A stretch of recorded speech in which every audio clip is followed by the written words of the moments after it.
कारण क्या है भैया, मुझे बताओ। क्योंकि भगवान जी ब्राह्मण का दुख नहीं देख पाते हैं। कहते ना, ब्राह्मणों से मुखमासित बाहु राजन्य कृत। आप लोग जिमाते हो ना, पंडित जी देवता को जिमाएंगे तो भगवान के पेट में जाएगा।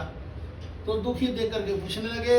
सदानंद नामक महाराज कहने लगे कि हे वृद्ध ब्राह्मण, मेरे यहाँ खाने के लिए अन्न नहीं है, पहनने के लिए वस्त्र नहीं है। मैं अन्न वस्त्र की चिंता में इस पृथ्वी में भ्रमण करता रहता हूँ। और आप तो वृद्ध व्यक्ति हो, संसार देख चुके हो, तो मेरा ये दरिद्रता दूर हो जाए, उसके लिए अगर आपके पास कोई उपाय हो तो कृपया मुझे बताइए। अब जो है ठाकुर जी स्वयं बड़े ब्राह्मण के रूप में आए हुए हैं। कहने लगे कि आप सत्यनारायण जी का पूजा को कीजिए, ये मन वांछित फल को प्रदान करते हैं। ऐसा कहकर से घर से निकल करके गए और जैसे ही चौखट के बाहर में गए, भगवान जी अंतर ध्यान हो गए। ये दृश्य को ब्राह्मण ने देखा। मेरे यहाँ तो वृद्ध के रूप में आए और चौखट के बाहर में जाते ही अंतर ध्यान हो गए। हो न हो प्रभु जी की कृपा मेरे ऊपर है, मैं तो ये पूजा को अवश्य करूंगा। परंतु रात्रि में विचार किया कि पूजा को करूंगा तो करूंगा कैसे। तन तो है और मेरा मन भी हो रहा है, परंतु मेरे पास धन नहीं है, कैसे पूजा को करूं। ये विचार करते करते ब्राह्मण देवता को रात भर नींद नहीं आई। सवेरे नहा धो नित्य क्रिया करने के पश्चात अब ब्राह्मण देवता संकल्प किए कि आज जा रहा हूं, मैं भिक्षा मांगूंगा और जो धन मुझे भिक्षा से मिलेगा उसी धन से मैं भगवान सत्यनारायण जी का उत्तम व्रत को करूंगा।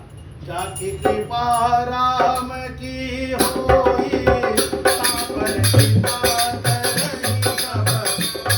ओ जय राम जी राम, जय जय राम।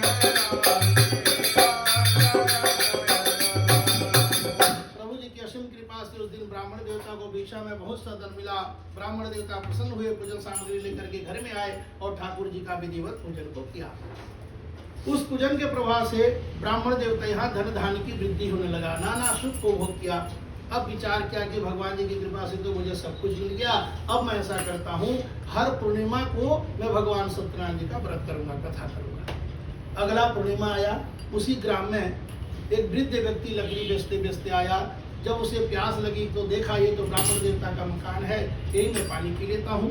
और मकान के अंदर में जैसे ही आया, ऐसे ही भगवान सत्यनारायण जी का पूजन हो रहा था। पूजन को देखते हुए लकड़हारा प्यास को ही भूल गया। अंत में प्रसाद लिया, पूछने लगा कि आप ये जो पूजन कर रहे थे किनका कर रहे थे और क्यों कर रहे थे। तब वृद्ध सत्यानंद महाराज जी कहने लगे कि हे लकड़हारा, ये तो भगवान सत्यनारायण जी का पूजा है और मेरे यहाँ जो धन दौलत ऐश्वर्य देख रहे हो सब इन्हीं की कृपा से हुआ है, ये मोक्ष को भी प्रदान करते हैं।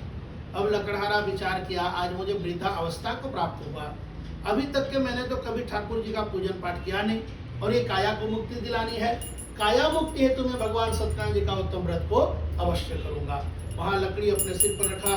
अभी भी देखो, जो आदमी एक अगरबत्ती भी नहीं लगा रहा था, कोरोना काल सबको पूजा पाठ सिखा दिया। आज कर रहे हैं ना, बच्चे से लेके बूढ़े तक के सबको अब पूजा करें। तो इसलिए थोड़ा थोड़ा तो धर्म का संचय करते जाएंगे तो अगला